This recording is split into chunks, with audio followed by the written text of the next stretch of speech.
It started to happen gradually.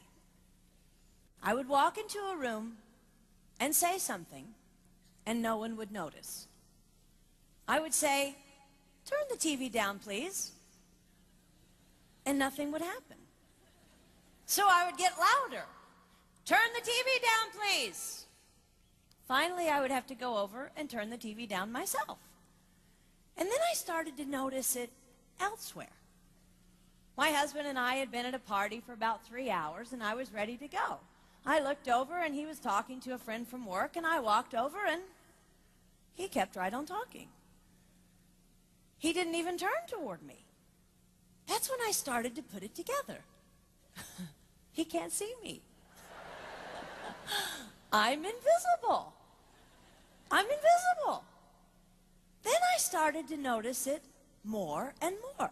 I would walk my son to school, and his teacher would say, "Jake, who's that with you?" And my son would say, "Nobody." Granted, he's just 5, but nobody? One night, a group of us gathered, and we were celebrating the return of a friend from England. Janice had just taken this fabulous trip, and she was going on and on about the hotel she stayed in. And I was sitting there looking around at the other women at the table. I'd put my makeup on in the car on the way there. I had on an old dress because it was the only thing clean, and I had my unwashed hair pulled up in a banana clip, and I was feeling pretty darn pathetic. And then Janice turned to me, and she said, "I brought you this." It was a book on the great cathedrals of Europe. I didn't understand. And then I read her inscription. She wrote, "With admiration for the greatness of what you are building when no one sees." You can't name the names of the people who built the great cathedrals. Over and over again, looking at these mammoth works, you scan down to find the names, and it says, "Builder, unknown, unknown, unknown." They completed things not knowing that anyone would notice. There's a story about one of the builders who was carving a tiny bird inside a beam that would be covered over by a roof. And someone came up to him and said, "Why are you spending so much time on something no one will ever see?" And it's reported that the builder replied, "Because God sees." They trusted that God saw everything. They gave their whole lives for a work, a mammoth work, they would never see finished. They showed up day after day. Some of these cathedrals took over 100 years to build. That was more than one working man's lifetime. Day after day. And they made personal sacrifices for no credit. Showing up at a job they would never see finished, for a building their name would never be on.